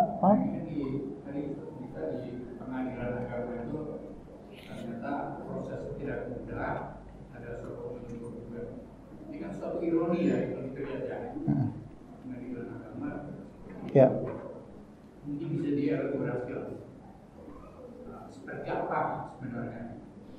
Iya Pak. Yang kedua nanti saya lupa soalnya kalau 2 langsung diborong saya lupa. Jadi satu dulu, nanti habis itu baru. Ini karena berkaitan dengan penguasa ya Pak ya, saya nggak bisa lebih lanjut menjabarkan. Tetapi secara global aja. Saya dapat info dari teman-teman bahwa saya sebenarnya bagaimanapun pengadilan dari orang-orangnya banyak yang berusaha untuk memberikan yang terbaik, Pak. Cuma namanya oknum itu di mana-mana ada, gitu loh. Ya. Dan kalau yang tadi masalah apa tadi ya? Mau gugat cerai karena suami nggak ada, ya mau nggak mau kan harus bayar beberapa hal untuk melancarkan dan memudahkan. Itu memang ada bisa. Dah, kalau misalnya memang itu kebutuhan darurat bagi seorang perempuan, ya mau nggak mau harus dengan cara itu. Bukan hanya itu aja Pak, sebenarnya kendaraan bermotor kan banyak kayak gitu. Udah kita nggak perlu lagi bicara hal yang semua kita udah sepakat akan kenyataan seperti itu Pak. Kesembuhannya di mana? Nggak ada kesembuhan kecuali dengan kembali bertauhid kan gitu intinya. Ya kenyataannya begitu Pak. Tidak perlu diuraikan pun. Suatu saat misal kalau kita pun ada kasus bermasalah sampai ke tahap ini akan ketemu dengan hal kayak gini, menguras juga gitu kan. Ya mau gimana Allah alam. Apakah itu hal buat beliau-beliau haram? Tapi apakah kita boleh melakukan itu? Asalnya nggak boleh. Cuman ketika memang mau nggak mau harus begitu, ya coba kita perlu hak gitu kan. Makanya tadi kita bedakan antara orang yang menyogok dengan orang disogok itu ada perbedaan hukum di beberapa hal gitu. Yang disogok itu 100% nggak boleh haram sebenarnya, karena dia itu bertugas gitu loh. harus sesuai dengan SOP dan seterusnya. Yang menyogok hukum asalnya haram. Tetapi ketika yang menyogok pun dia nggak menyogok, cuman di pertemuan dengan benturan-benturan yang mau nggak mau ya dia harus melakukan itu, maka ya qadarullah. Dalam urusan berkendaraan juga kadang kayak gitu. Kalau nggak nyogok dipersulit. Nah, mau gimana? Dan dia punya hak untuk itu. Ini kenyataan di mana-mana. Kita nggak menyebut negara manapun, gitu loh. Di mana-mana. Maka inilah yang disebut hukum manusia, Pak. Seperfect apapun undang-undangnya, kalau memang oknum banyak, ya lapangannya begitu. Tapi kita tetap berdoa kepada Allah Azza wa Jalla, semoga Allah memberikan hidayah untuk para penguasa kita, dan semoga Allah Ta'ala memberikan taufik, bimbingan yang benar untuk seluruh penguasa kita sehingga bisa bersikap adil terhadap masyarakat. Itu satu, Pak ya, saya cukup untuk itu karena ini berbahaya juga, Pak. Diteruskan. Kedua. Yang kedua ini tadi dijelaskan faktor bercerai itu ada 3 tadi. Ya. Yang pertama yang gangguan fisik ya. Kalau fisik ya. Nah, ini kan fisik ini juga perlu dijelaskan. Nisbi. Biar melihat pencerahan. Karena apa? Dalam orang mencari nafkah, ya kan? Ya. Nah, itu faktor-faktor gangguan bahaya ini digambarkan kecelakaan lalu lintas atau bagaimana. Nah, kalau ada dalam satu keluarga udah 5 tahun, 10 tahun, 20 tahun dia berkeluarga, suami atau istri mencari nafkah, kecelakaan dicerai. Ya. Seperti itu. Oke. Ya, itu di antara pertanyaan. Ya. Memang secara perasaan dan awatif qalbi, yaitu perasaan hati, itu sesuatu yang sangat mengenaskan ya memang. Sudah kecelakaan, sudah cacat, diceraikan pula. Kalau itu di blow up media pasti netizen akan mencela. Tapi secara syar'i hal ini bukan hal yang tidak mungkin. Boleh, bisa kalau memang tidak bisa meneruskan.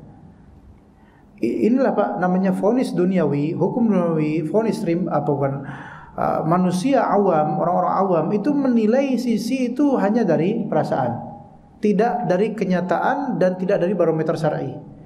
Ketika memang misal suami ini kecelakaan qadarullah, kemudian terjadi cacat, yang mana cacat itu sudah tidak memungkinkan lagi ditolerir oleh pihak istri, mungkin karena dengan kecacatan itu dia tidak bisa lagi mencari nafkah. Atau dengan kecacatan itu sangat membuat wajahnya buruk rupa sehingga istri tidak bisa tahan, misalnya. Atau dengan kecacatan itu membuat dia impoten atau tidak berfungsi hubungan seksual dengannya.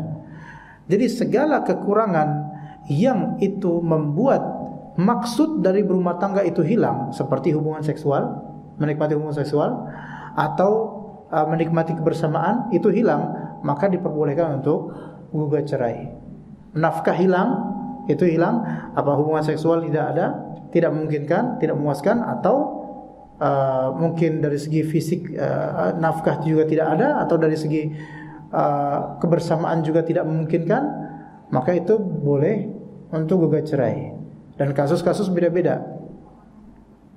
Kadang ada beberapa waktu lalu, setahun lalu mungkin ada kasus udah kecelakaan, udah masuk rumah sakit, diceraikan pula oleh suaminya. Netizen ngamuk karena masalah yang dianggap netizen itu anak sadis banget sih, kok kayak gitu banget sih. Bukan masalah kayak gitu banget. Boleh jadi ada pertimbangan. Ada pertimbangan dari suami ini, ya istri udah nggak ada faedah lagi untuk dirinya gitu loh.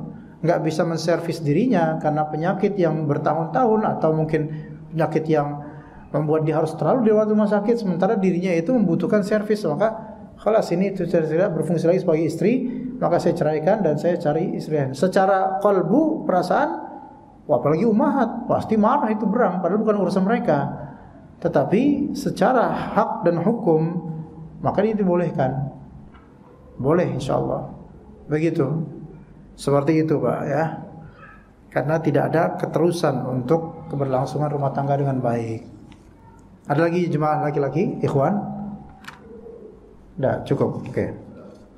Ya, betul. Assalamualaikum warahmatullahi wabarakatuh.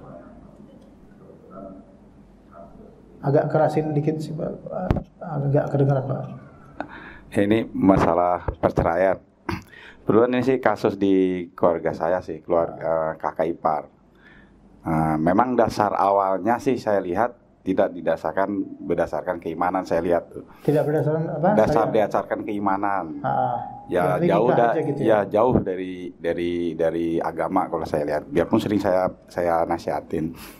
Nah, dia dulu berumah tangga udah punya anak 4. Masya Allah. Dan udah pada besar semua.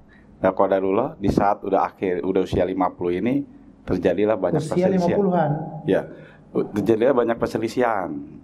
Nah, suatu ketika bertengkar, namanya tidak ada dasar ilmu keagamaan, Pak. Bertengkar pun mereka saling sautan, pokoknya kasar-kasar lah. Ya. Nah, sampai suatu ketika suaminya juga pasti istri akan bicara begitu kan, seperti yang tadi Ustadz bicarakan. Gimana? Akan nggak istri pasti kalau lagi marah akan mengucapkan kalimat-kalimat ya seperti cerai atau apalah. Itu sih. Dan kodenya si suaminya juga menanggapi hal yang sama, Tat. Kalimatnya bagaimana? Sama juga, cerai juga gitu. Nah, itu sering kali terjadi. Nah, kan ini berbicara talak 1, talak 2, talak 3 ya. Dalam satu majelis, maksudnya dalam satu momentum berulang kali dia mengucapkan kalimat cerai atau berbeda-beda momentum. Kalau lagi marah gitu, Tat. Sampai suatu ketika pernah nunjukin ke saya juga surat perjanjian bahwa dia mau dipulangkan ke orang tuanya. Surat perjanjian apa, Pak? Mau dipulangkan. Surat cerai, Pak. Tapi perjanjian masing-masing nih, tanda tangan. Ya. Diunjukkan waktu itu ke saya. Nah, cuman saya ingatkan sesuai dengan kapasitas ilmu saya gitu. Nah, saya mau menanyakan. Kalau dia biasanya kalau suami sudah mengatakan cerai secara langsung seperti tadi yang itu kalau tidak salah udah masuk talak kalau dari tanpa kehadiran apa? Talak pertama ya, Tat ya. Kalau udah mengatakan cerai, apalagi udah ada suratnya gitu kan. Biarpun secara formal belum. Iya. Secara formal. Nah, itu satu sering tuh. Tapi rujuk lagi tuh, Tat. Tapi saya nggak tahu apa rujuknya setelah masa idah atau tidak. Gitu, saya tidak tahu tuh. Tapi sering kali kayak gitu. Sering kali itu. Mungkin pekan depan nanti kemarahan. Sering kali sampai puncaknya itu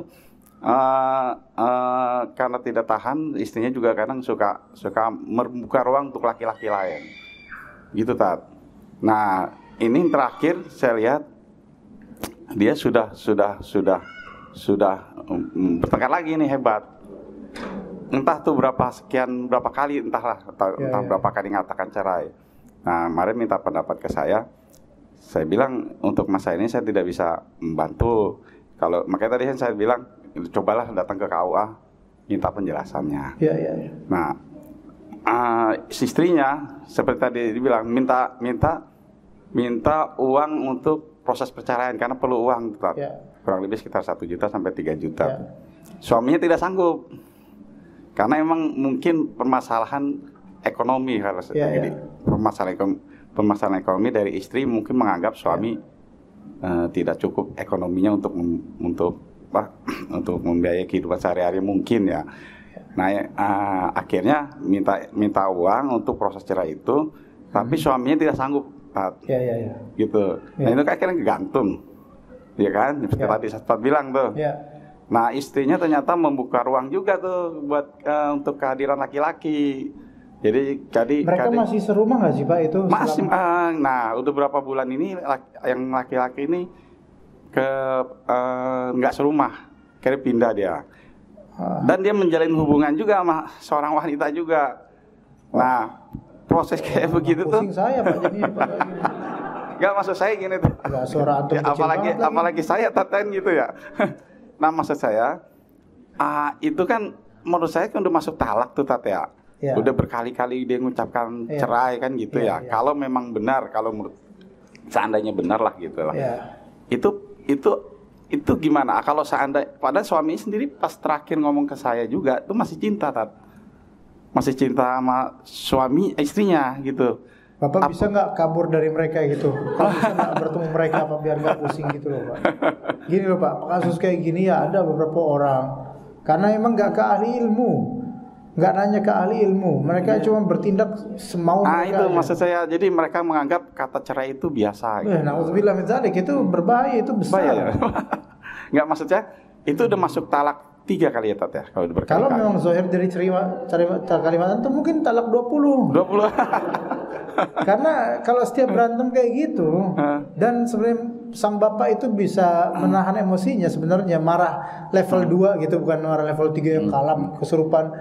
Itu sebenarnya terjadi Pak, talak itu. Dan udah berulang kali, dan ini kasus ini banyak pada beberapa orang yang emosional gitu loh. Nah, jadi solusinya apa sekarang? Sekarang solusinya mereka tuh taubat semua deh. Udah bukan suami istri lagi, udah. Secara syariah. Secara syariah berarti sudah tidak suami istri. Udah bukan, kalau emang itu ceritanya begitu saya nggak tahu. Dan hendaknya untuk supaya ini ke KUA deh, ke KUA atau ahli ilmu betul-betul dari urusan agama, ini gimana nih, dan harus jujur dalam mengatakan semua ini. Memang belum resmi di negara, tapi kami sudah berkali-kali melakukan cerai dan seterusnya. Nah, apakah boleh untuk menjalin hubungan dengan lawan jenis lain untuk nikah lagi? Ya secara syar'i boleh Pak. Boleh ya. Karena kan udah terjadi cerai udah 3 kali, masing-masing nafsi-nafsi udah. Ya laki-laki aja masih beristri 1 aja boleh nambah lagi. Lah ini apalagi udah istri, udah bukan istri lagi. Kalau rujuk? Masih bisa.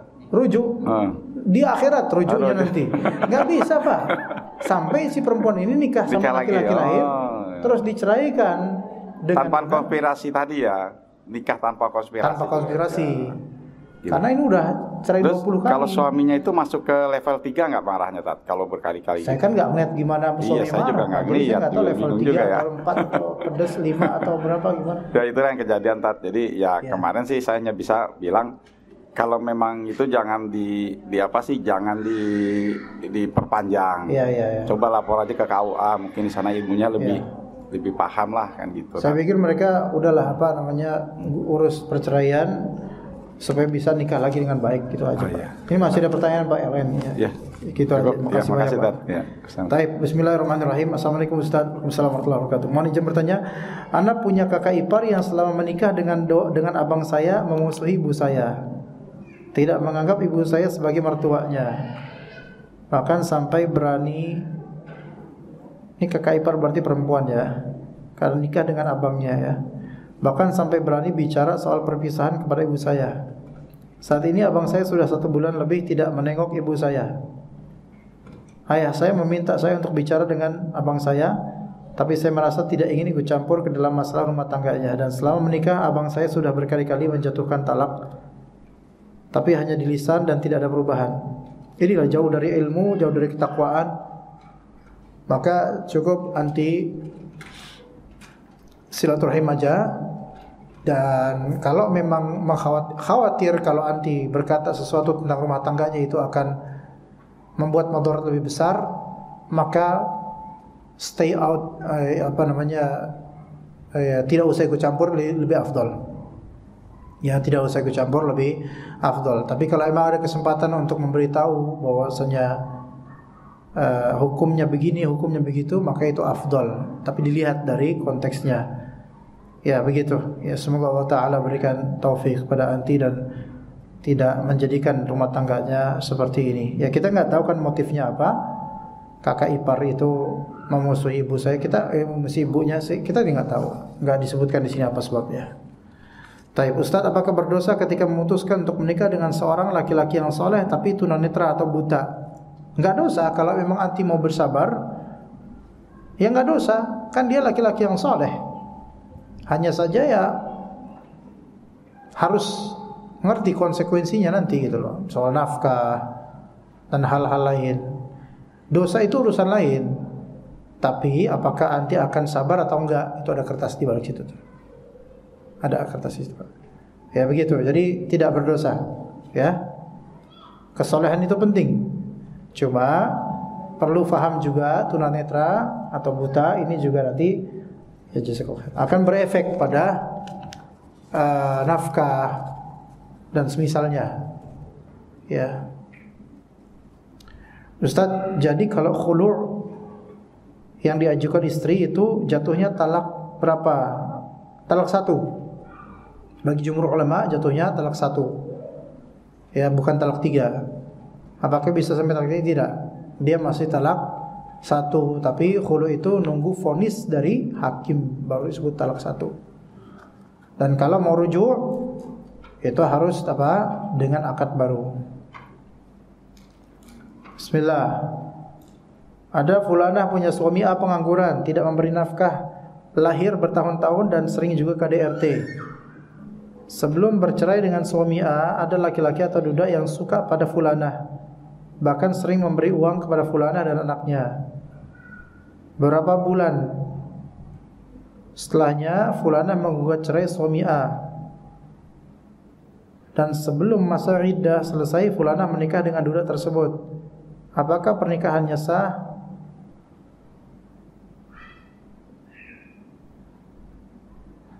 Faham kasusnya Pak, Bu? Oke, pernikahannya tidak sah karena masih di masa iddah terhadap suami A. Enggak? Iya.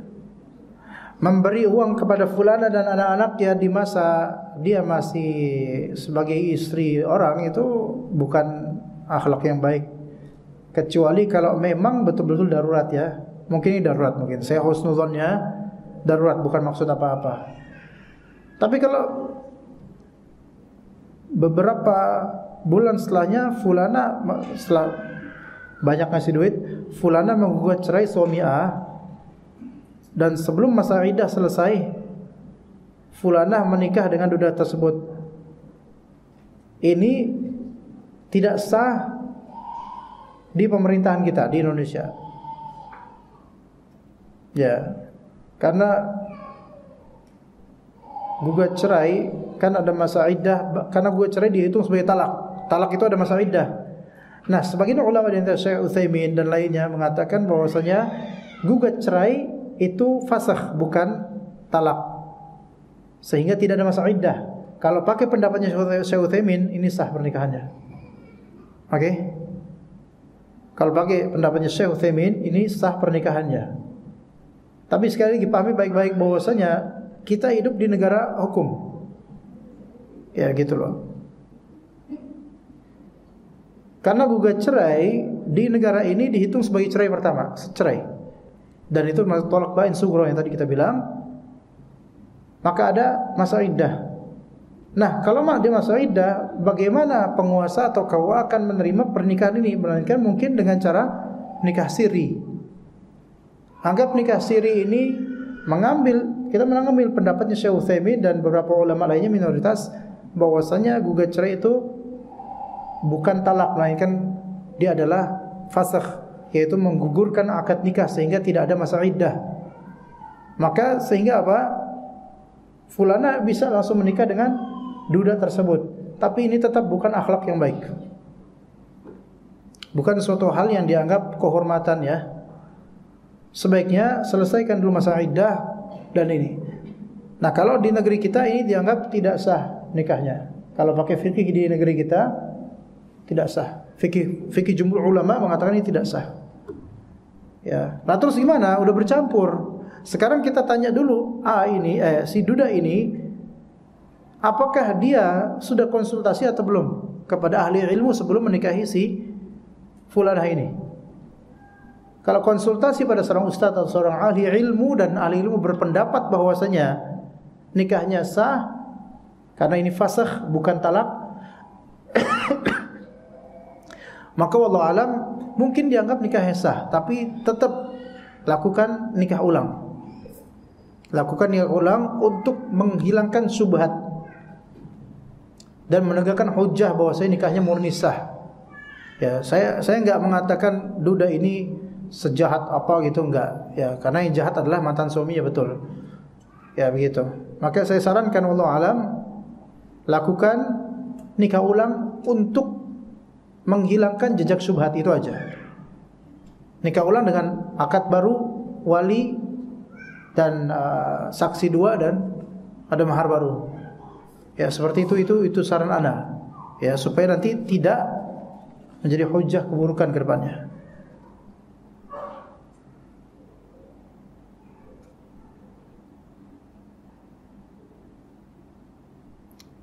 Ini nggak boleh, saya nggak boleh baca keras ini. Tapi panjang, mutar dulu deh.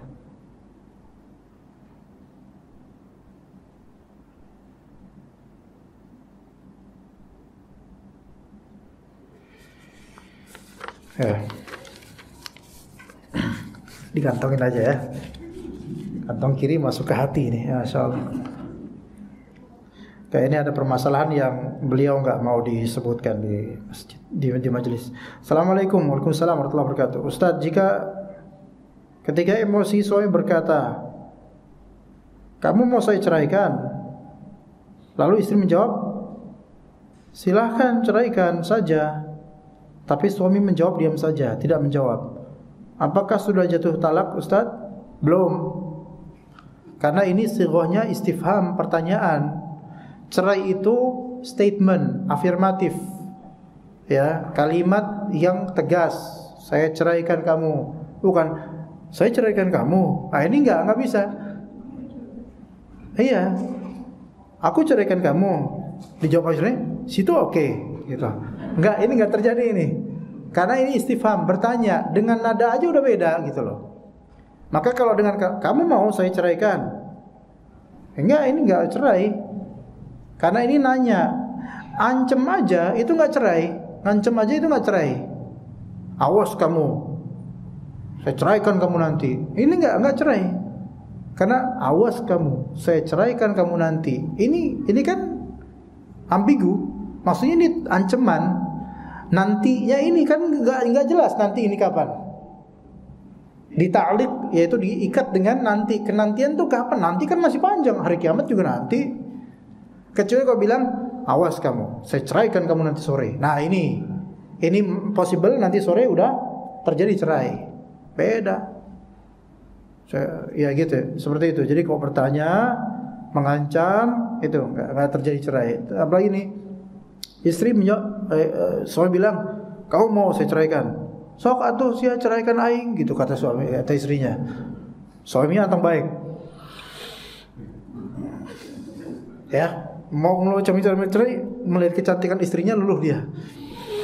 Aku ora iso nduk, gitu. Makanya nggak terjadi. Ya, tidak jatuh talak. Begitu. Jadi ingat, kalau masih bertanya atau berupa ancaman atau kenantian yang entah kapan, maka itu belum terjadi cerai. Itu pahami baik-baik. Yang ancaman bukan perceraian. Awas kamu. Ya gitu.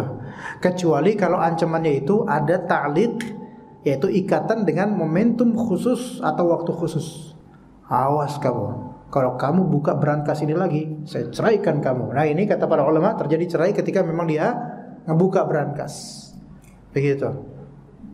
Kecuali hal-hal yang mustahil, hal-hal yang nggak bisa kabur darinya. Misalnya, awas kamu, kamu masih nafas, saya ceraikan kamu. Ini keterlaluan, ini enggak, ini main-main, ini enggak mungkin, enggak ada ikhtiar, enggak ada pilihan, enggak. Seperti ini dianggap apa ya? Enggak tahu udah kayak ada orang kayak gini enggak tahu ya. Wallahu a'lam, kita cukup sampai situ insyaallah.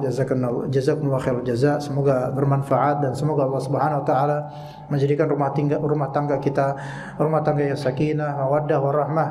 Dan mohon maaf umahat kalau misalnya dalam kajian ini mungkin ada sisi-sisi yang mungkin seolah-olah diri saya itu ingin menghakimi, tapi tidak, wallahi, karena saya ingin sekali para ummahat, para zaujat, para istri, para ibu untuk betul-betul membenahi rumah tangga dengan baik, tidak sembarangan dalam berucap, tidak sembarangan dalam request cerai. Ya, semoga langgeng insyaallah sampai hari kita berpisah dengan kematian, dan di hari nanti kita bertemu semua dalam keadaan baik, diampuni oleh Allah Azza wa Jalla. Sallallahu ala nabiyina Muhammad wa ala alihi wa sahbihi ajma'in. Subhanakallahumma bihamdika asyhadu an la ilaha illa anta astaghfiruka wa atubu ilaik. Assalamualaikum warahmatullahi wabarakatuh.